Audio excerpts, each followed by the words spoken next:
Sonic was on a real downward spiral in the mid-2010s. I don't think there's a soul alive that doesn't know that. Sega was dropping slop after slop for a minute there. I mean, they had some working formula with Generations, and they proceeded to drop Sonic Lost World. Don't get me wrong, Sonic Lost World wasn't terrible. I don't think anyone actually hates it, but nobody likes it either. It was some weird thing. Alright, so they experimented with parkour a little, but surely they're back on the Generations pipeline, right?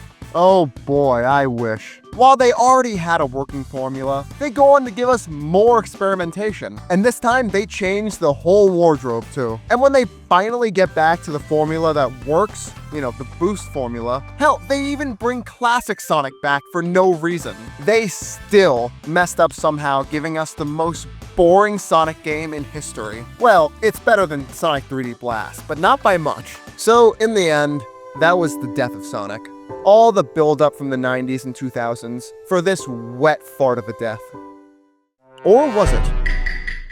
2020s are the renaissance of the Sonic series, and one clear example is with Sonic Frontiers from 2022, which is their first mainline Sonic game since Sonic Forces in 2017. And how good is it? It has some of its own issues. Floating assets are definitely off-putting. Shadow Generations goes on to take what Frontiers did and beautifully builds on it. But enough about other games. Sonic Frontiers gave me hope that Sonic games could finally pull themselves together. Sonic Frontiers is a breath of fresh air. Now, what do I mean by this? I mean, it feels fun to play. It feels good to control Sonic for once. In some ways, Frontiers combines the boost formula of the early 2010s with the adventure formula of the late 90s and early 2000s. You are able to boost. There is a go fast button, but it isn't the same as bursting through enemies like it was in boost formula games. You actually have to steer Sonic in this game. The enemies take a moment to take down, and the open zone gameplay that Frontiers gives us feels amazing with the boosts we're given. Sure, it feels like an open sandbox sometimes, but it's also a sandbox that feels incredible to traverse. Compare that to Sonic Forces, where you just press a button and you basically watch a movie and win. You might as well just watch Sonic 3. It'll be a hell of a lot more fun and a lot less button pressing. And if you somehow don't like how Sonic feels to control, you can change it too. For the first time in Sonic's history, you can change how he feels to play. Whatever Sonic team was cooking in the kitchen smells fucking gourmet right now. While I was kind of hoping we'd see Chao in this game, we did get to see Coco. And I don't hate them either, they serve a bit of a different role than Chao do. They're a bit more of an active participant in this game too, compared to the role Chao played. The only time they served any role were in the Tikal flashbacks in Sonic Adventure. And of course, they had the leading roles of Chao in space. Speaking of Chao films, there are some new movie posters for them in Sonic Racing Crossworlds these days. I love it when Sega does this kind of stuff. Anyway, the story is finally taking itself seriously too. I know Sonic Forces tried to, but come on, man. They claimed Sonic was tortured, but bro looked like he was fed good in there. The story here sees Eggman trying to use the Starfall Island's technology to take over the world. The island is pretty nasty though, so he creates an AI called Sage to protect them. Eggman ends up getting trapped in cyberspace though, which is a world created by the Ancients. Coincidentally, so does Sonic when he gets there. He gets separated from his friends Tails and Amy, who end up in these cyber cages. He also hears a voice telling him that he's the key. So he goes on to find Chaos Emeralds, defeat these bastards called Titans, and save his friends. He saves Amy first, gets knocked out of Supersonic on his way to the next island, saves Knuckles, who's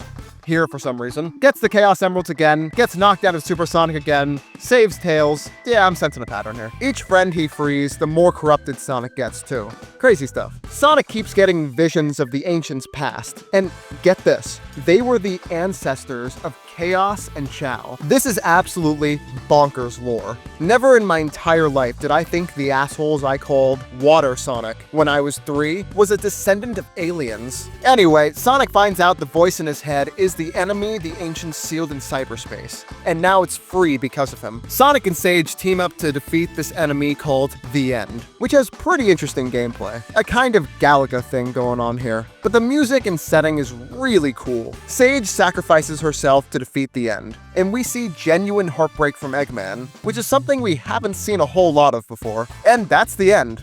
Literally. It isn't the greatest story I've ever seen. I mean, it's definitely no Sonic 06 in its complexity either. But it's a good story. It takes itself seriously and gives us actual loss. something to think about after the game's over. But that's not all. There's also some DLC here too. The final horizon is an alternate path in the story that takes place after Sonic frees his friends from cyberspace. They let Sonic keep his corruption as his friends find the Chaos Emeralds for him. For the first time since Sonic 06, we can actually play as Sonic's friends. And thank God they didn't keep that invisibility thing Amy had going on either. This is incredible. The other characters play super well. They're fun and well thought out, and I love Amy's cards. In this ending, Sonic merges with the corruption, becoming something the fans have called Super Sonic 2. Basically just Super Saiyan 2. In this ending, Sage ends up living. I do really like this ending, and getting to play as everyone else in a thoughtful way really helps.